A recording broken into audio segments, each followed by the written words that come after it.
A Montanha Mágica, estamos no capítulo intitulado Satana, está na parte 3 do livro, página 73.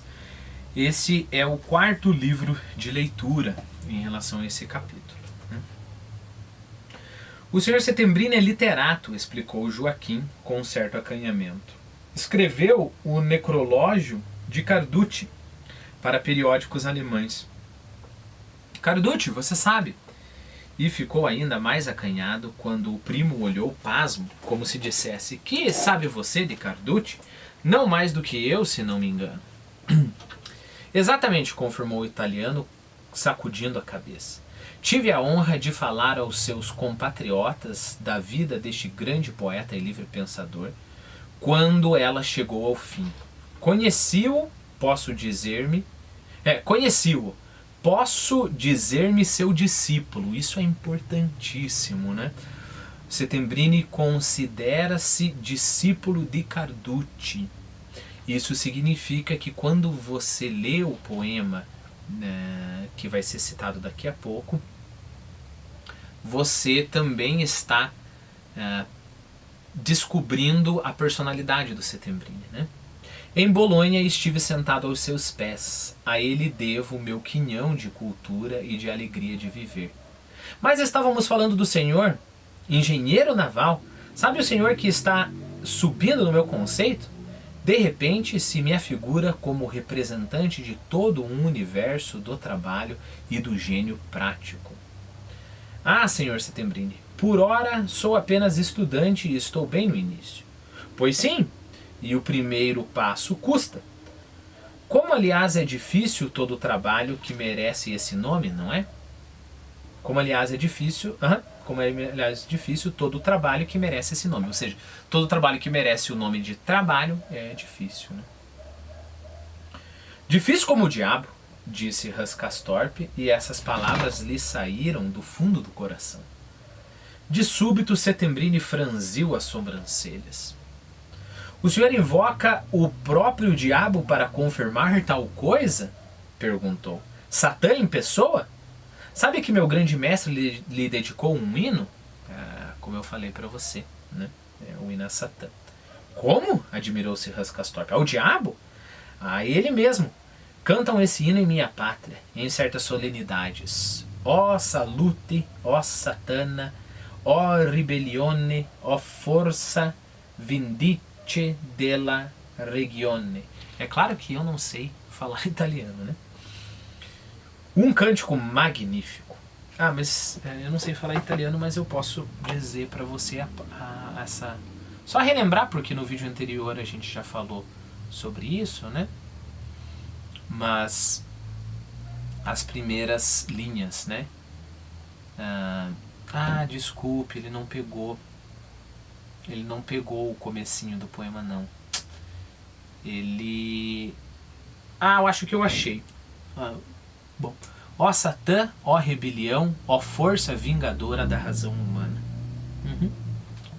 Ó Satã, ó rebelião, ó Satã, ó rebelião, ó força vingadora da razão humana. Ou seja, a razão humana estava sofrendo, a razão humana estava sendo oprimida, a razão humana estava decaindo, mas chegou Satã e vingou-se, derrubou Deus, né?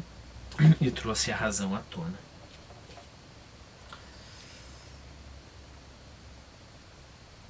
Um cântico magnífico, mas me parece pouco provável que o Senhor tenha pensado nesse diabo, já que as relações dele com o trabalho são as melhores. Ou seja, peraí, esse diabo que você está invocando, Hans, não é o verdadeiro Satã, o Satã nobre, o Satã do humanista, o Satã de Carducci, né? Não é isso não. Esse Satã que você está falando é um Satã estranho, porque ele tem a ver com a preguiça, e o Satã verdadeiro tem a ver com a razão humana. O que a razão humana faz? A razão vai lá e constrói, e inventa, e traz prosperidade, etc, etc, etc. O diabo a que o Senhor se referiu, e que abomina o trabalho, porque tem motivos para temê-lo, deve ser aquele outro do qual dizem que com ele não se brinca. Tudo isso causou uma impressão estranha ao bom Hus Castorp. Não sabia italiano, e o resto do que dizia Settembrini tampouco lhe inspirava muita confiança.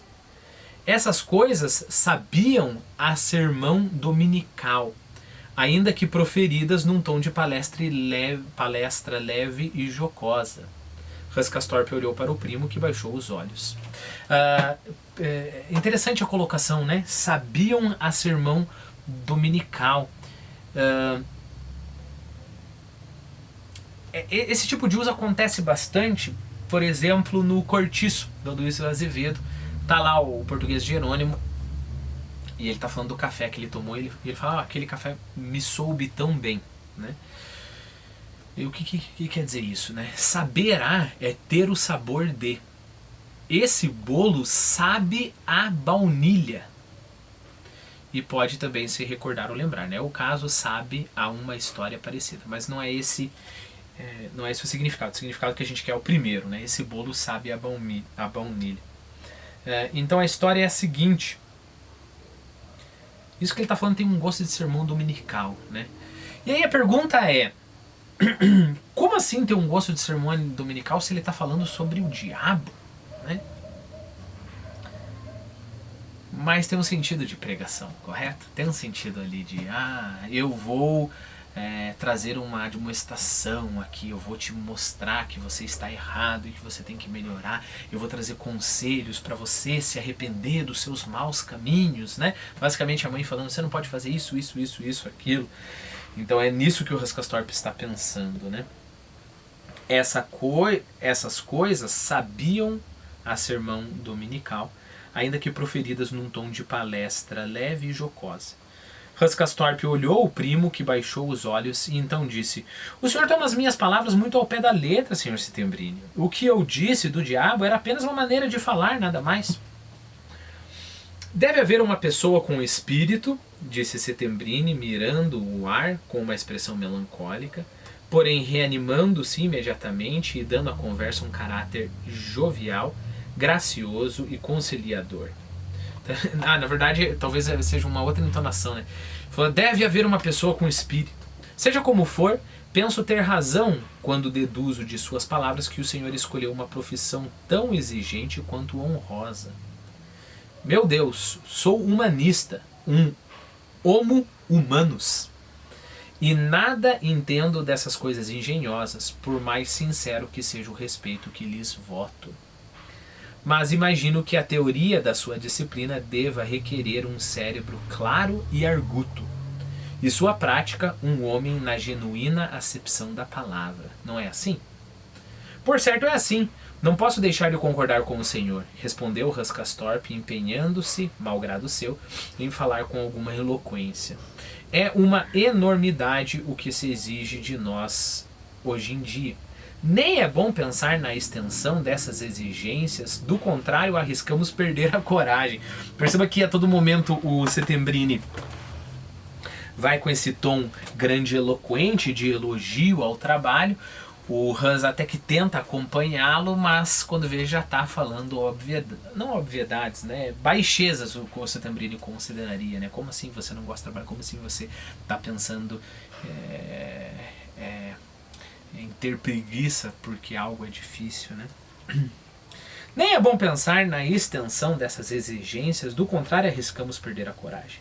Não é brinquedo. E quando não se tem uma constituição tão robusta, estou aqui apenas de visita e também não sou um dos mais robustos. Assim seria mentira se dissesse que me dou tão bem com o trabalho. Pelo contrário, devo confessar que ele me esgota bastante. No fundo, só me sinto bem quando nada faço. Como agora, por exemplo? Agora?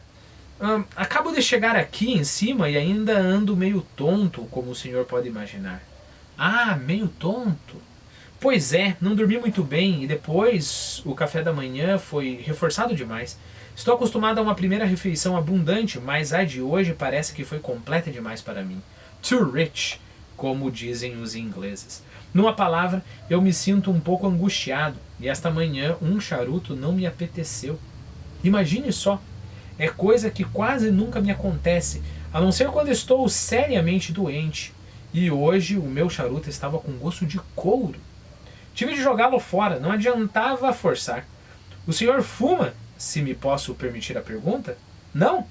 Então não pode ter ideia do aborrecimento e da decepção que um caso desses provoca numa pessoa que desde a juventude gosta tanto de fumar como eu. Não tenho experiência nesse campo, replicou Setembrino. E não estou em má companhia com essa minha inexperiência. Ou seja, outros grandes homens também não têm experiência nesse campo. Grande número de espíritos nobres esclarecidos detestou o tabaco. Carducci também não lhe era simpático. Mas nesse ponto o senhor contará com a plena compreensão do nosso Radamanto, que é partidário do seu vício. Meu vício? Não diga isso, Sr. Settembrini. Por que não? É preciso chamar as coisas pelos seus nomes verdadeiros e fazê-lo com energia. Isso fortalece e eleva a vida. Também tenho os meus vícios. Então o Dr. Berens é um apreciador de charutos? Que homem simpático! O senhor acha? Já travou conhecimento com ele? Então, sim, quando saímos agora há pouco, foi quase uma consulta, mas sine pecúnia, sabe? Ele notou de imediato que estou bastante anêmico e me deu o conselho de seguir aqui o mesmo regime que meu primo. Passar muito tempo deitado na sacada e também tomar a minha temperatura. Foi o que me disse. Verdade? Gritou Settembrini. Que maravilha! Exclamou, rindo-se às gargalhadas, com o corpo curvado para trás e o rosto levantado para os céus. Como se diz na ópera de seu mestre, caço pássaros, sempre oleri, oleri, lará, olerê. Escute, essa é mesmo divertida. E o senhor seguirá o conselho dele? Mas sem dúvida, e por que não? É esperto como o diabo esse Radamanto. E sempre alegre, com efeito, se bem que às vezes de uma alegria meio forçada. Tem uma tendência à melancolia. Daí aqui ele vai falar uma outra coisa. Eu só quero te dizer o seguinte, numa das nossas passagens e comentários, eu vou ter que achar isso pra você, se eu esquecer você me avisa. Eu comento sobre essa referência, isso que é uma referência, né? Da onde que ele, do nada, caça o pássaro sempre, oleri, oleri, lará, lerê, da onde que tá vindo isso, né? Então ele faz uma referência aqui, né? E eu tenho um vídeo para isso. Só para terminar esse vídeo, porque minha aula começa em 3 minutos, eu vou deixar essa pergunta, né, para você. Por que Settembrini tá rindo tanto? Por que ele tá rindo às gargalhadas? Por que ele tá se divertindo? Por que ele falou, é esperto como o diabo esse Radamanto? Onde tá a piada?